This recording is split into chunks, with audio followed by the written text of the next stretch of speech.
Yoel pasal yang kedua, ayat yang ke-12 sampai dengan ayat yang ke-14, sesuai dengan kebenaran firman Tuhan yang diberikan oleh sinode. Yoel pasal yang kedua, ayat yang ke-12 sampai dengan ayat yang ke-14. Yoel pasal yang kedua. Yoel itu sebelum Matius. Jangan sampai carinya setelah Matius Yoel. Nggak bakalan ketemu. Yoel pasal yang kedua, ayat yang ke-12 sampai dengan ayat yang ke-14. Mari kita baca bersama-sama. Untuk itu sekali lagi saya undang saudara-saudara bangkit berdiri jemaat Tuhan untuk menghormati firman Tuhan. Kita baca bersama-sama Yoel pasal yang kedua, ayat yang ke-12 sampai dengan ayat yang ke-14. Masih ada yang buka-buka Alkitab ini? Ya baik, mari kita baca bersama-sama Yoel pasal yang kedua, ayat yang ke-12 sampai dengan 14. Demikianlah bunyi firman Tuhan, 1, 2, 3. Tetapi sekarang juga demikianlah firman Tuhan, berbaliklah kepadaku dengan segenap hatimu, dan dengan berpuasa, dengan menangis, dan dengan mengadu. Koyakanlah hatimu dan jangan pakaianmu. Berbaliklah kepada Tuhan Allahmu, sebab Ia pengasih dan penyayang, panjang sabar dan berlimpah kasih setia, dan Ia menyesal karena hukumannya. Siapa tahu, mungkin Ia mau berbalik dan menyesal, dan ditinggalkannya berkat, menjadi korban sajian dan korban curahan bagi Tuhan Allahmu. Silakan duduk kembali. Berbahagialah kita yang membaca, merenungkan firman Tuhan dan melakukan firman Tuhan ini tiap-tiap hari dalam kehidupan kita.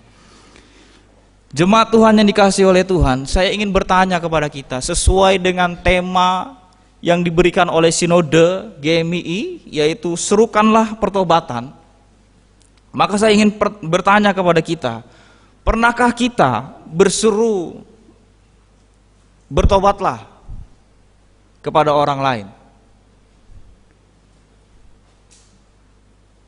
Pernah? Atau justru kita belum pernah? Pernah ya, puji Tuhan kalau pernah. Kalau mau gampangnya itu biasanya di anak muda tuh. Biasanya anak muda kalau misalnya lakukan kesalahan kan, temannya langsung bilang aja, bertobat lu. Nah itu kan enak tuh. Memang secara tidak langsung sepertinya bercanda, tapi sebetulnya benar, harus. Kalau memang dia salah, kalau dia memang melakukan kesalahan, kalau dia memang melakukan sesuatu hal yang tidak baik, ya wajar kita bilang gitu kan. Syukur-syukur memang dia langsung memang betul-betul bertobat. Nah, berbeda dengan apa yang terjadi di dalam kitab Yoel ini, kita akan melihat bagaimana tema yang diberikan oleh sinode ini berkenaan dengan serukanlah pertobatan itu bisa terjadi di dalam kehidupan bangsa Israel melalui Nabi Yoel ini. Kalau kita mau melihat dalam keadaan yang tidak menyenangkan, karena kita melihat itu di dalam pasal yang pertama dari kitab Yoel ini, bahwa bangsa Israel itu sedang terkena tulah, yaitu tulah belalang sebagai hukuman Tuhan. Kita lihat dari pasal yang pertama itu ayat yang kedua. Ini bagaimana kehidupan mereka yang di tengah-tengah terkena tulah, tapi mereka justru dinasehati, difirmankan untuk menyuruhkan pertobatan. Memang kalau misalnya secara pribadi bangsa Israel sendiri memang harus bertobat. Itu memang salah satu cara agar mereka bisa lepas dari tulah belalang ini. Tapi di sini kita melihat temanya adalah serukanlah pertobatan, maka itu kita bisa membayangkan bahwa tema ini berarti kita sebagai orang-orang percaya harus menjadi pemberita Injil, harus menjadi pembawa kabar baik, harus menjadi orang yang menyerukan pertobatan seperti Yohanes Pembaptis. Serukanlah pertobatan. Beda kan kalau dengan judulnya bertobatlah, berarti ada kesalahan yang terjadi di dalam bangsa Israel. Tapi di sini kita akan melihat ada dua pertanyaan yang dapat kita jawab bersama-sama berkenaan dengan serukanlah pertobatan. Pertanyaan yang pertama, mengapa kita harus menyerukan pertobatan? Kalau kita melihat di dalam Yoel pasal yang kedua, ayat yang ke-13 bagian C, itulah sebabnya kita harus menyerukan pertobatan. Karena ada hukuman di dalam ayat yang ke-13 bagian C. Panjang sabar dan berlimpah kasih setia, dan ia menyesal karena hukumannya. Jadi mengapa kita harus menyerukan pertobatan? Karena ada hukuman bagi mereka yang tidak bertobat. Dalam hal ini, hukuman yang diperoleh oleh bangsa Israel apabila tidak bertobat adalah tulah belalang. Tadi sudah saya singgung sedikit di dalam pasal yang pertama, ayat yang kedua. Dalam kaitan yang lebih luas lagi, tentulah hukuman yang kekal yang diperoleh oleh orang yang tidak mau bertobat. Jadi sebenarnya tema ini menyinggung dua pihak yang menjadi alat serukanlah pertobatan dan yang mendengar berita pertobatan itu sendiri juga. Jadi dua-duanya itu sama-sama harus mengoreksi dirinya. Bukan hanya yang memberitakan, misalnya saya, bertobat, bertobat, bertobat, tapi saya sendiri tidak bertobat. Justru kita juga sebagai orang-orang yang menyerukan pertobatan harus mengoreksi diri, mengevaluasi diri kita. Jangan sampai kita melayani persekutuan, berdoa, renungan firman Tuhan, tapi tidak ada di dalam diri kita yang terkoreksi. Justru orang lain yang kita paksa-paksa untuk menyerukan pertobatan. Justru orang lain yang kita paksa untuk bertobat, tapi diri kita sendiri belum. Setiap tindakan kita yang melawan Tuhan selalu berujung kepada hukuman. Setiap tindakan yang melawan Tuhan itu pasti ujungnya adalah hukuman. Kita bisa melihat contohnya yang banyak, yang luar biasa, itu di dalam Alkitab Perjanjian Lama secara khusus, bagaimana bangsa Israel apabila melawan Tuhan pasti ada hukuman. Kalau tidak kena tulah, kalau tidak kena apalah, pasti ada hukuman. Tetapi kalau misalnya mereka mengikuti kehendak Tuhan, maka mereka lepas daripada hukuman itu. Sehingga mengapa kita harus menyuruhkan pertobatan? Karena ada hukuman bagi orang yang tidak mau bertobat. Sebelum kita menyuruhkan pertobatan kepada orang lain, kembali lagi saya tekankan, kita juga harus bertobat. Karena kita adalah teladan mereka yang belum bertobat. Sehingga tugas kita menyuruhkan pertobatan, kita harus ingat hal ini. Karena ada hukuman. Kalau tidak bertobat, dihukum. Tidak bertobat, dihukum. Bagian yang kedua, mengapa kita harus menyuruhkan pertobatan? Itu di dalam ayat yang ke-23, ayat yang ke-14 bagian B. Dan perbandingannya itu di dalam ayat yang ke-23 sampai dengan ayat yang ke-27. Ayat yang ke-14 bagian B, demikianlah bunyi firman Tuhan.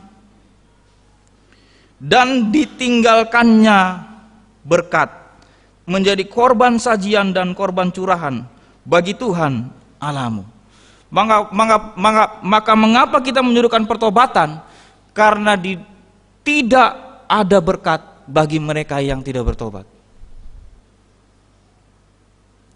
Yang ada hanyalah kekeringan bagi bangsa Israel. Itu di dalam pasal yang ketiga ayat yang ke-18. Orang yang belum mengalami pertobatan itu jauh dari berkat Tuhan. Tapi kita berpikir, lalu mengapa orang di luar sana yang belum bertobat kok kaya? Mengapa orang di luar sana yang belum mengenal Kristus bisa hartanya melimpah? Mengapa begini, mengapa begitu, dan kita terus bertanya-tanya. Yang terutama di sini jawabannya, mengapa itu semua? Kita melihatkan orang di luar sana kaya dan sebagainya, hartanya melimpah dan sebagainya, belum bertobat. Kenapa? Padahal kalau misalnya tadi dikatakan tidak memperoleh berkat kalau misalnya tidak bertobat. Yang terutama di sini adalah berkat keselamatan. berkat keselamatan yang daripada Tuhan. Di luar sana boleh memperoleh berkat materi, di luar sana boleh memperoleh berkat kekayaan yang melimpah, tapi kita tanyakan saja, keselamatan, apakah mereka sudah memperolehnya? Saya bisa yakin dan bisa menjawab dengan pasti, tidak mereka peroleh bagi mereka yang belum bertobat. Oleh karena itu, mengapa kita harus menyerukan pertobatan? Karena kalau tidak bertobat, maka kita tidak akan memperoleh berkat Tuhan. Berkat di sini jangan kita berpikir bahwa hanya hal yang bersifat materi, hal yang bersifat kekayaan atau jabatan dan sebagainya. Berkat di sini adalah berkat keselamatan yang kita peroleh. Apabila sudah selamat, maka yang lainnya itu pasti akan menyusul. Mengapa juga kita harus menyerukan pertobatan? Karena berkat itu memang sudah tidak bisa diperoleh lagi oleh manusia. Mari kita buka di dalam Roma pasal yang ketiga, ayat yang ke-23. Ini kalau yang ikut cup kemarin tahu nih ayat ini. Roma 3 ayat yang ke-23.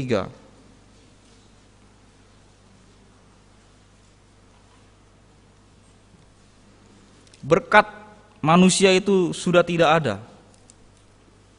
Oleh karena itu, ia harus bertobat. Roma 3 ayat yang ke-23. Demikianlah bunyi firman Tuhan. Karena semua orang telah berbuat dosa dan telah kehilangan kemuliaan Allah. Semua manusia telah kehilangan kemuliaan Allah. Oleh karena itu kita sebagai orang percaya menyerukan pertobatan supaya orang-orang itu bisa menerima lagi yang kehilangannya itu, kemuliaan Allah itu, yang kehilangan berkatnya itu, yang kehilangan yang indah, yang baik yang daripada Tuhan itu. Oleh karena itu tugas kita lah untuk menyerukan pertobatan supaya mereka bisa kembali menerima berkat Tuhan, bisa kembali menerima apa yang seharusnya mereka terima, yaitu kemuliaan Tuhan. Sama seperti di dalam Roma pasal yang ketiga ayat yang 23 tadi. Kalau kita melihat konteks daripada Yoel ini, mereka itu tidak menerima berkat. Mari kita lihat ayat yang ke-23 sampai dengan 27. Di situ mereka tanahnya itu kering, kerontang. Ayat 23 sampai dengan 27 itu. Itu kebalikan daripada ayat yang ke-23 sampai dengan ayat yang ke-27. Dikatakan di situ, hai Bani Sion, bersorak-soraklah dan bersukacitalah karena Tuhan Allahmu, sebab telah diberikannya kepadamu hujan pada awal musim dengan adilnya, dan diturunkannya kepadamu hujan pada awal dan hujan pada akhir musim seperti dahulu. Tempat-tempat pengirikan menjadi penuh dengan gandum, dan tempat pemerasan kelimpahan anggur dan minyak. Aku akan memulihkan kepadamu tahun-tahun yang hasilnya dimakan habis oleh belalang pindahan, belalang pelompat, belalang pelahap, dan belalang pengirip.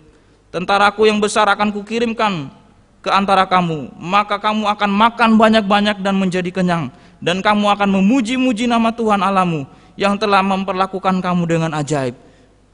Dan ayat yang ke-27, dan umatku tidak akan menjadi malu lagi untuk selama-lamanya. Kamu akan mengetahui bahwa aku ini ada di antara orang Israel, dan bahwa aku ini Tuhan yang adalah Allahmu, dan tidak ada yang lain.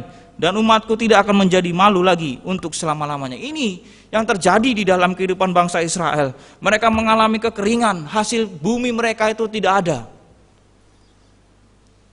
karena tidak bertobat, bahkan tidak menyerukan pertobatan bagi Tuhan. Terkadang kita juga salah berkenaan dengan menghadapi godaan.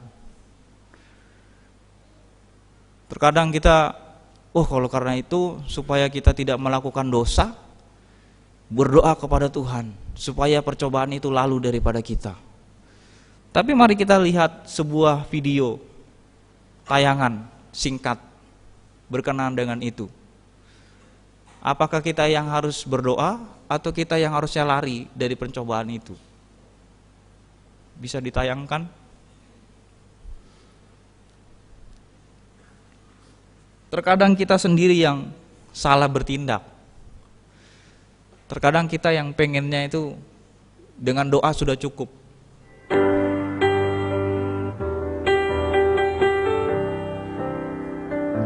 Tuhan, saya akan berpuasa dan berdoa. Lalu ada roti, ada makanan yang lain. Baunya udah enak nih, dia lagi puasa kan. Kalau ada bau makanan tuh pasti enak. Lalu kita berdoa, Tuhan tolong saya. Semakin banyak godaannya. Tuhan tolong saya untuk menang, untuk mengalahkan. Dan semua ini bisa lalu.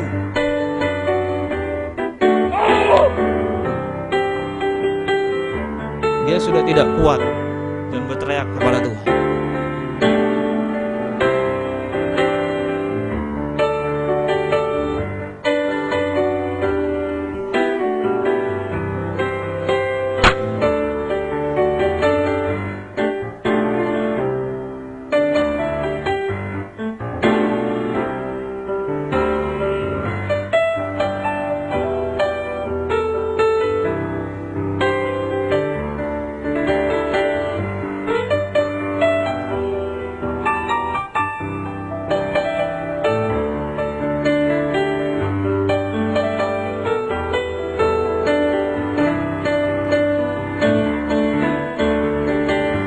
Terkadang kita yang harus lalu. Terkadang kita yang harus pergi dari cobaan itu. Bukan kita suruh Tuhan terus, Tuhan tolong ini, tolong jauhkan, Tuhan lalui. Tapi terkadang kita yang harus pergi justru. Jangan kita hanya berdiam di tempat itu, menunggu jawaban daripada Tuhan. Padahal Tuhan sendiri sudah mengatakan pergi. Tapi kita yang masih di situ aja, duduk, nyium baunya yang enak seperti tadi makanan itu kan, padahal lagi berpuasa. Terkadang kita yang menyuruh Tuhan, Tuhan gini, Tuhan gitu. Tapi kita sendiri yang tidak mau berubah. Kita sendiri yang tidak mau mengambil keputusan untuk keluar dari zona keamanan kita, kenyamanan yang sudah ada. Dari zona dosa, dari zona kehidupan yang lama, kita tidak mau keluar. Wah, merokok enak, apalagi minum. Orang Manado kalau minum luar biasa tuh. Merokok enak, minum enak, dan semua enak. Memang enak bagi dunia, tapi bagi kita sebagai orang percaya, hendaklah kita pergi dari godaan itu.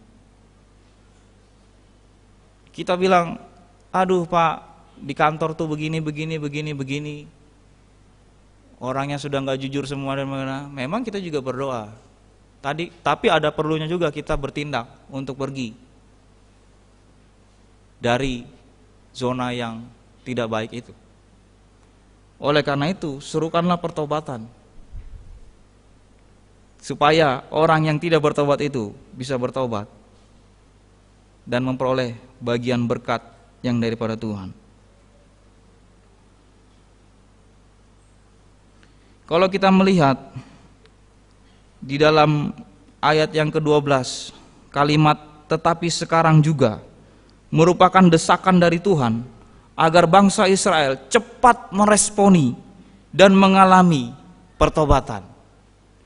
Cepat meresponi untuk memberitakan pertobatan dan cepat meresponi untuk mengalami pertobatan juga. Jadi sekali lagi bukan hanya orang yang mendengarkan isi pertobatan, bukan hanya orang yang mendengarkan berita Injil itu saja yang harus bertobat, tapi kita juga sebagai pemberita Injil harus mengoreksi diri. Meresponi, cepat meresponi dan mengalami pertobatan. Tidak ada istilah menunggu, tidak ada istilah nanti, atau tidak ada istilah lain kali. Karena kalau ingin menerima berkat yang daripada Tuhan, maka cepatlah meresponi. Cepatlah mengambil tindakan. Tidak hanya menunggu saja. Tidak hanya berdiam diri saja. Pertanyaan, mengapa kita menyuruhkan pertobatan? Maka dua hal inilah yang bisa saya bagikan bagi kita semua. Karena ada hukuman dan karena tidak ada berkat bagi mereka yang belum bertobat. Lalu pertanyaan yang kedua, apa yang harus kita lakukan? Apa yang harus kita serukan? Apa yang harus kita beritakan? Mari kita lihat di dalam ayat yang ke-12, bagian selanjutnya. Tetapi sekarang juga, demikianlah firman Tuhan, berbaliklah kepadaku dengan segenap hatimu. Maka kita menyuruhkan supaya semua orang berbalik kepada Tuhan. Seorang teolog yang bernama Wycliffe menuliskan, berbaliklah berisi ide tentang pertobatan dengan segenap hatimu, yaitu tempat bukan hanya dari emosi, tetapi dari seluruh kekuatan kepribadian, pikiran, perasaan, dan kemauan. Jadi bukan hanya sekedar berbalik, seperti kita sedang jalan, langsung balik. Lagi jalan, langsung balik badan. Bukan hanya sekedar itu. Tapi berbalik di sini adalah seluruh kekuatan kepribadian, pikiran, perasaan, dan kemauan. Yang terakhir ini kan agak sulit ini. Kemauan. Karena kemauan manusia itu kan banyak. Saya ingin kaya. Boleh. Saya ingin naik jabatan. Silahkan. Saya ingin punya anak. Pasti Tuhan kasih. Saya ingin begitu, saya ingin begini. Silahkan. Tetapi kemauan yang tidak sesuai dengan kehendak Tuhan, itulah yang harus kita balik dari itu, dari hal itu. Pikiran yang tidak sesuai dengan kebenaran firman Tuhan, perasaan yang tidak sesuai dengan kebenaran firman Tuhan, dan perilaku kepribadian yang tidak sesuai dengan kebenaran firman Tuhan, itulah yang harus kita tinggalkan. Itulah yang harus kita tanggalkan.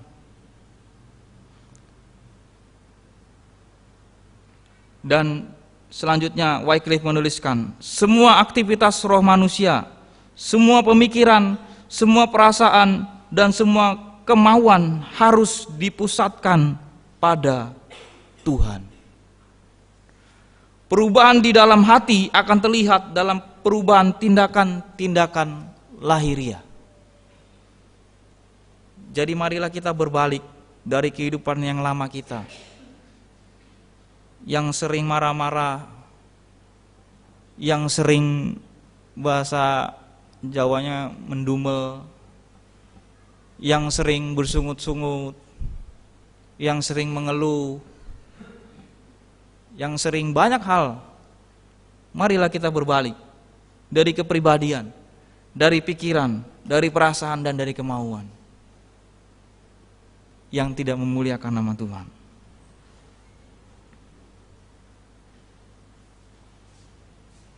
Yang kita harus lakukan yang kedua, yaitu adalah perbaharui hati kita. Itu di dalam ayat yang ke-13 bagian ayat. Koyakanlah hatimu dan jangan pakaianmu. Menurut Wycliffe, sekali lagi, koyakanlah hatimu dan jangan pakaianmu, suatu tuntutan akan agama moral dan etika. Pertobatan harus dirasakan dalam hati, tidak boleh hanya ritual saja. Hati yang harus kita ubah, bukan hal yang ritual seperti beribadah. Jadi dulu kalau dia nggak sering beribadah, sekarang sudah sering ke gereja, sekarang sudah ikut persekutuan, sekarang sudah berdoa, sekarang sudah mendengarkan firman Tuhan. Bukan hal-hal yang ritual saja, tapi justru hatinya yang harus diubahkan. Kemarin saya mengajar di KAP, kursus Alkitab Praktis, saya katakan saya lebih menekankan kualitas daripada kuantitas. Karena kalau kuantitasnya banyak, tapi tidak berkualitas, ada masalah sedikit, ada hantaman, ada teguran, tidak datang ke gereja, pindah gereja. Tapi kalau kualitasnya baik, gak disuruh pun dia langsung pasti akan penginjilan, gak disuruh pun dia pasti akan melakukan pelayanan. Sehingga kualitas itu lebih, bagi saya, perlu ditekankan daripada kuantitas. Karena kalau kualitasnya baik, kuantitasnya itu pasti akan menyusul. Tapi kalau sudah kualitasnya baik, kuantitasnya nggak menyusul, itu juga ada kesalahan. Ada kesalahan di dalamnya. Sama seperti yang diserukan oleh Yoel, perbaharuilah hatimu. Mari kita lihat Amsal 4 ayat yang ke-23. Mengapa kita harus memperbaharui hati?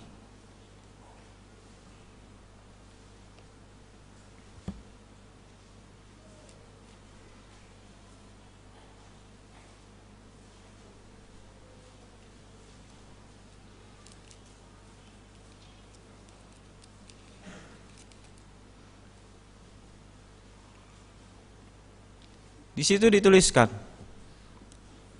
Amsal 4 ayat yang ke-23.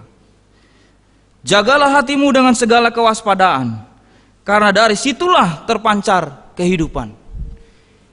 Ini dari Alkitab. Kita nggak perlu ikutin yang nyanyian, jagalah hati, jangan kau nodai, itu nggak perlu. Alkitab sendiri sudah bilang bahwa kita harus menjaga hati kita. Bagaimana mereka di luar sana bisa menyanyikan hal seperti itu, sedangkan sudah lama ada di dalam Alkitab, kita tidak tahu. Supaya kita menjaga hati. Tidak ada perubahan hati. Hati yang keras. Kita nggak perlu jauh-jauh cari-cari yang seperti yang ada di luar sana itu.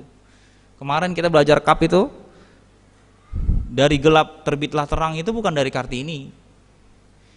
Itu dari Alkitab. Lalu perkataan jauh di mata dekat di hati itu bukan dari orang-orang luar sana, itu dari Alkitab juga. Paulus mengatakan kepada jemaat, jauh di mata, tapi di dalam hatiku dekat. Gak perlu kita cari di luar-luar sana. Yang perlu kita mencari di dalam ini. Oleh karena itu, berubahlah hati kita. Kita lebih sering mencari solusi di luar dulu, baru nanti kembali ke Alkitab. Kalau sudah ada masalah, pergumulan, sudah mentok, sudah nggak bisa lagi, baru berdoa, Tuhan. Jadi sepertinya Tuhan itu sebagai serep kita. Sehingga orang di luar sana sudah ngambil duluan istilah-istilah yang rohani, istilah-istilah yang bagus, istilah-istilah yang membangun semangat, membangun jiwa, supaya lebih termotivasi. Jangan sampai kita tertidur karena kita tidak mau berubah dan kita hanya mau berdiam diri di dalam zona keamanan kita.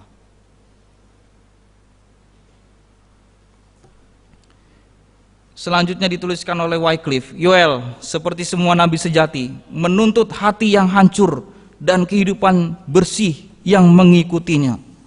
Itu bisa kita lihat perbandingannya di dalam Yeskiel pasal yang 36 ayat 26 dan di dalam Mazmur 51 ayat yang ke-17. Pertobatan bukan suatu opus operatum. Ini tulisan dari Wycliffe. Opus operatum itu adalah pekerjaan yang dilakukan, yakni pekerjaan yang layak dihargai, bukan pengoyakan pakaian. Bandingkan dengan penyataan kesedihan dalam Imamat 13 ayat 45 serta Yeremia 36 ayat yang ke-24. Melainkan kehancuran dalam batin, kerinduan, kesedihan yang sangat, dan pengoyakan hati. Dalam pengertian di sini sungguh-sungguh mengalami pertobatan.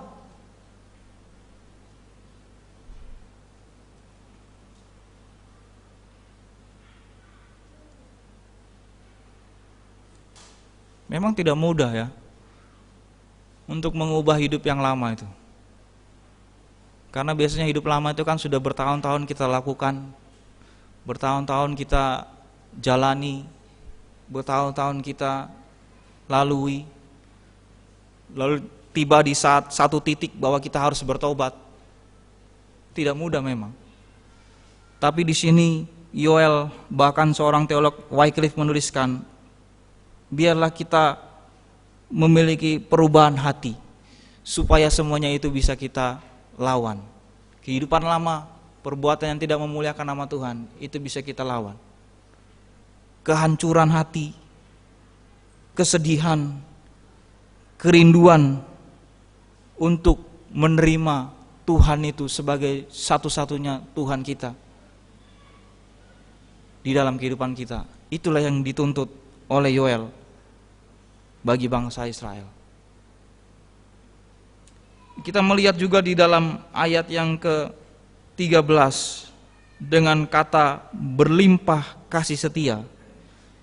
Itu di dalam bahasa Ibraninya itu yang diartikan kasih Allah kepada manusia dan kasih manusia kepada sesama dan kasih manusia kepada Allah. Berlimpah kasih setia. Tentu saja kasih Allah kepada manusia sangat-sangat berlimpah. Meskipun manusia melakukan pelanggaran, meskipun manusia melakukan dosa, tapi Tuhan tetap setia.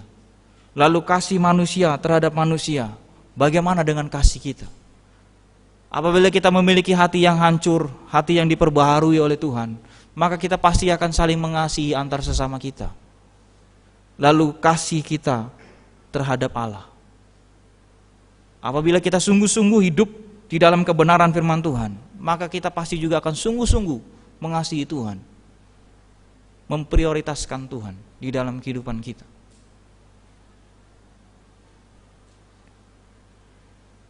Serukanlah pertobatan. Tidak mudah memang, tapi biarlah kita belajar untuk menyerukan pertobatan bagi mereka yang belum mengenal Kristus, bagi mereka yang belum percaya kepada Kristus. Kalau kita melihat apa yang terjadi di dalam pelayanan Nabi Yoel ini, yang dipakai Tuhan untuk menyuruhkan pertobatan bagi bangsa Israel, yang terjadi adalah mereka menantikan Tuhan, menantikan janji Tuhan. Kalau kita melihat itu pasal yang selanjutnya, hari Tuhan mereka nantikan itu di dalam pasal yang kedua ayat yang ke-28 dan sampai dengan ayat yang ke-32. Lalu mereka menerima berkat dari Tuhan pasal yang ketiga, dan seterusnya Tuhan memberkati mereka akhirnya apabila mereka berbalik kepada Tuhan. Maka pertanyaannya bagi kita, maukah kita menyuruhkan pertobatan bagi orang lain? Atau justru kita seperti contoh yang tadi, kita hanya berdoa aja, Tuhan selamatkanlah yang di sana, Tuhan selamatkanlah yang di sini, Tuhan selamatkanlah keluarga saya, tapi tidak ada tindakan yang harus kita lakukan. Berdoa memang baik dan sangat diperlukan, tapi kita juga memerlukan tindakan yang nyata bahwa kita ini benar-benar mau menyerukan pertobatan. Kita belajar lagi melalui hambanya Yoel yang mengatakan, serukanlah pertobatan. Karena di dalam pertobatan itu tidak akan ada lagi hukuman. Di dalam pertobatan itu kita akan memperoleh berkat yang daripada Tuhan. Karena seperti tadi, pertanyaan yang pertama, mengapa kita harus menyerukan? Ada hukuman, tidak ada berkat. Oleh karena itu, apabila kita bertobat, apabila kita menyerukan pertobatan, maka kita akan lepas daripada hukuman dan kita akan menerima berkat yang daripada Tuhan. Dua hal ini yang bisa saya bagikan bagi kita, mengapa kita harus menyerukan pertobatan. Berbicara tentang kenapa kita harus bertobat, saya yakin dan percaya kita semua sudah tahu. Kita semua sudah sering kali mendengarkan firman Tuhan, bertobatlah, bertobatlah. Memang kita harus bertobat. Tiap-tiap hari bila perlu kita harus bertobat, mengakui kesalahan kita kepada Tuhan. Tapi di sini sebagai tugas kita, orang-orang yang percaya, kita harus menyerukan pertobatan.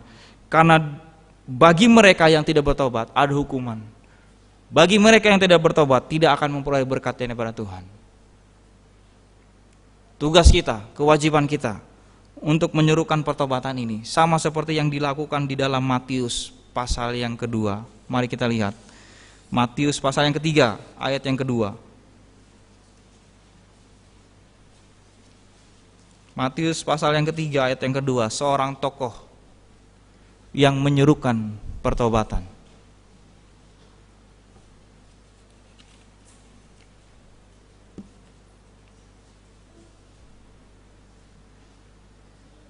Matius pasal yang ketiga Saya bacakan dari ayat yang pertama sampai dengan ayat yang ketiga, tetapi terlebih khusus ayat yang kedua.